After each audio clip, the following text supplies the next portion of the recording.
സനോജ് പറഞ്ഞ പോലെ ഇപ്പോൾ നേരത്തെ ട്രയൽ ചുണ്ടൻ വള്ളങ്ങളുടെ ട്രയൽ നേരത്തെ നമ്മൾ കണ്ടതാണ്. അതോടൊപ്പം തന്നെ ഇരുട്ടുകുത്തിയുള്ള അടക്കമുള്ള വള്ളങ്ങൾ അവിടെ ഉണ്ട്.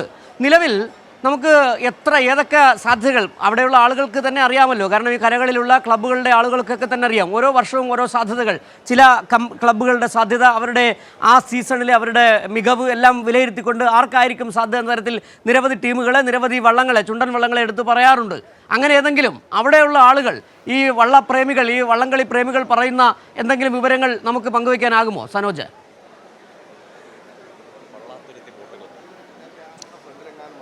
നമ്മൾ ഇവിടെ വലിയ തോതിലുള്ള തിരക്ക് അനുഭവപ്പെടുന്ന ഒരു പ്രദേശമാണ്. ഈ മാധ്യമപ്രവർത്തകർക്ക് അനുവദിക്കപ്പെട്ടുള്ള ഒരു പ്രദേശത്താണ് ഞാൻ നിൽക്കുന്നത്. അപ്പോൾ ഈ പവലിയനിലാണെങ്കിൽ പരിമിതമായ സൗകര്യമാണ്. അവിടെ ബാരിക്കേഡുകൾ തീർത്തിട്ടുണ്ട്.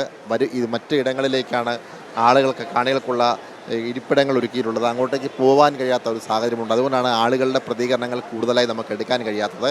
എന്തായാലും കഴിഞ്ഞ പ്രാവശ്യം BBC ആണ് ജയിച്ചത് എങ്കിൽ വിയ്യപുരം ഇഞ്ചോടിഞ്ചു നടത്തിയ പോരാട്ടത്തിനൊടുവിൽ മൈക്രോ സെക്കൻഡ് വ്യത്യാസത്തിലാണ് അവർക്ക് ഒന്നാം സ്ഥാനം നഷ്ടപ്പെടുന്ന സാഹചര്യമുണ്ടായത്.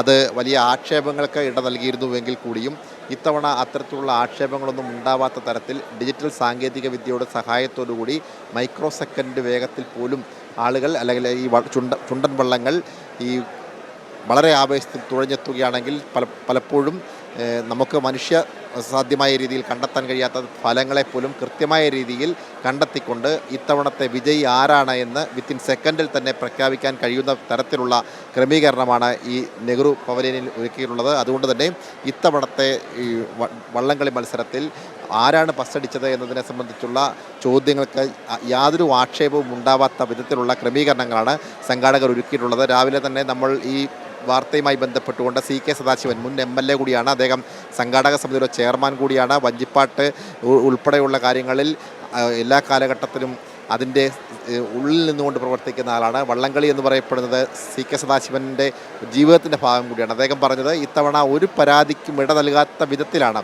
ഇവിടെ ക്രമീകരണങ്ങൾ ഒരുക്കിയിട്ടുള്ളത് എന്നാണ്. അതുകൊണ്ട് തന്നെ ഇത്തവണ ഫലം വളരെ കൃത്യവും വ്യക്തമായി തന്നെ വിത്തിൻ സെക്കൻഡിൽ നൽകാൻ കഴിയുമെന്നുള്ള വിശ്വാസമാണ് സംഘാടകർക്കുള്ളത്. സിജു.